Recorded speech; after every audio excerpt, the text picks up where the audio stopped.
Chapter 8. Lots has happened in California in the last couple of chapters. The territory has gone from being a Spanish colony to a Mexican province, and now she sits as an American territory. Initially, we saw how all those explorers went casting about in their ships looking for a terrestrial paradise and untold riches. When they finally found California, they gave it the name California almost as a joke, since it was certainly not the terrestrial paradise that was envisioned. Ironically, there were untold riches almost under everyone's noses. In our last chapter, we saw America take a large chunk of territory from Mexico. The signing of the Treaty of Guadalupe Hidalgo brought the war with Mexico to an end and started a new chapter in the history of California. Who knew that that chapter would begin with gold? Once gold was found, news got around fast and things really started hopping for California. Everyone wanted to go and try their luck in the mines and streams. People came in unprecedented numbers, constituting the greatest migration in the United States history up to that time. The sudden arrival of so many people prompted the rapid development of California and made for a great complicated start of the new chapter in the state's already colorful history. This guy here, James Marshall, is the one who really started it all.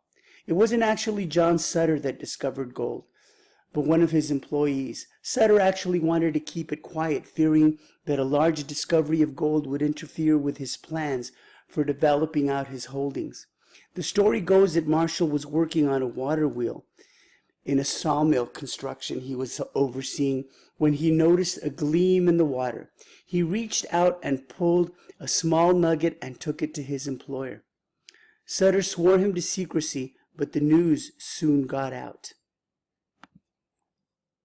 And get out it did, thanks to this man right here. This is Samuel Brannan.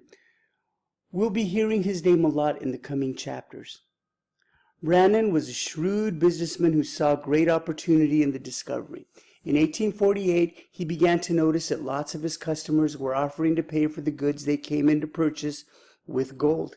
He knew something big was afoot and began stocking his store with goods and tools needed for prospecting.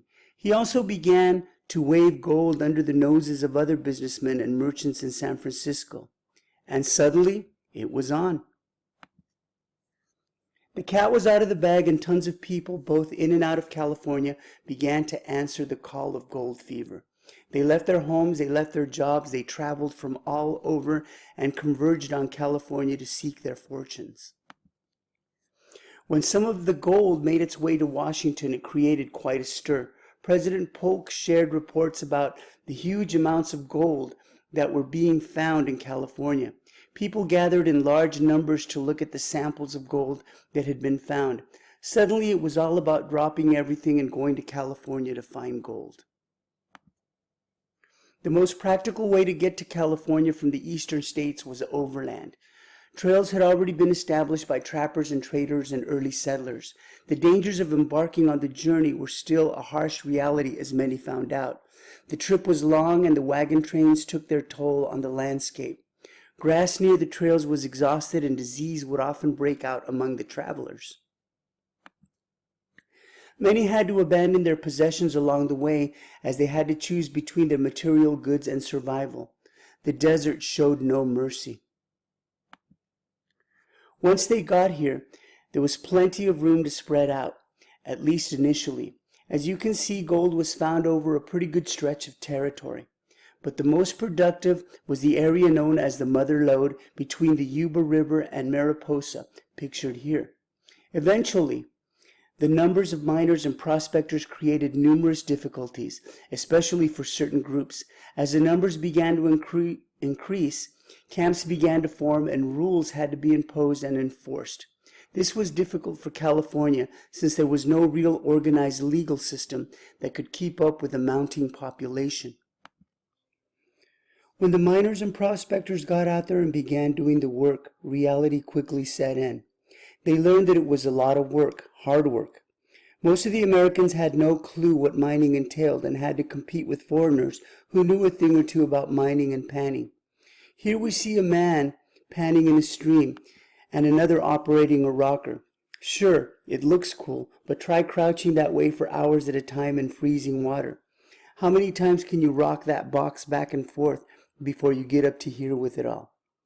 It wasn't going to be as easy as they thought. Fortunately, technology made its advances. The long tom pictured on the right made it all easier and more efficient. The long box was lined with slats across the bottom. As water and mud from the river or stream were poured through, the slats would trap the heavier gold particles, and the rest of the debris would wash out in the end. The miners were able to process lots more sand and ideally find more gold. The sluice came later. It was the same idea, only on a larger scale. The sluice usually required that a waterway be altered so that water would move through the box. Mud and debris from the river would be shoveled in, and the slats along the bottom would trap the gold. You can probably imagine the impact this activity had on the streams and rivers. As I said earlier, eventually mining camps began to dot the various areas in the hills and mountains where gold was being found. Since there was no sufficient legal system in place at the time, each mining camp established its own set of rules or codes. Many camps established their districts and drew up their own sets of codes. Most of them were not fair to everyone. Discrimination and racism began to rear their ugly heads. Most of the codes had some basic commonalities. They determined the size a claim could be and stipulated that a claim must not sit idle. Codes never allowed for ownership of the land, simply the right to work it. The local recorder kept records and settled disputes that often came up among the miners.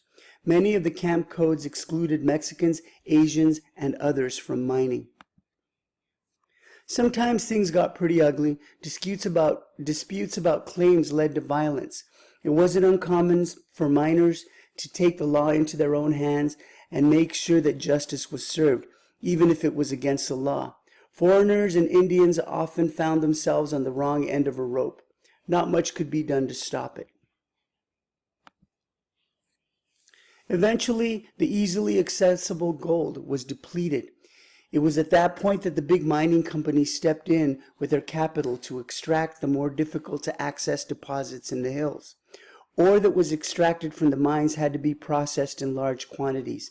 Devices like the stamp mill and the arrastra were brought in. Hydraulic mining, as pictured here, enabled mining companies to move huge amounts of earth in search of ore and other deposits. This was another ecologically devastating practice. As the large mining companies took over, the skilled foreign miners were regulated to grunt work, while the American miners were hired for the more skilled positions. So the gold rush ran its course and brought great change to California. Cities expanded and cities and towns emerged. The many people that came required numerous goods and services that brought about various manufacturing interests, as well as many businessmen and merchants that now had markets for their services and products. The money and wealth wasn't all in the gold, although the gold brought it all about. Economically, the gold rush created many opportunities for many people in California. Banking had its ups and downs. It became a necessity as large sums of money changed hands. People were saving, lending, and investing. Yes, the gold rush was most certainly a turning point for California. There has, however, been a lot of discussion among scholars around what would have happened in California if the gold rush had never come about. The fact of the matter is that the gold rush forced a prompt social evolution that was chaotic and often frightening, especially to those groups that fell victim to racism and discrimination. The gold rush brought lots of people to California. It brought lots of Americans as well as people from many other parts of the world. As the gold rush ran its course, the dream of striking it rich became more of a dream as a competition among miners was compounded by the exhaustion of available gold. The environment was devastated. Irreparable damage was done to the landscape. Waterways were destroyed and wildlife was decimated. With the gold rush now behind us, we have the Transcontinental Railroad to look forward to. The railroad was the next big thing to come down the pike.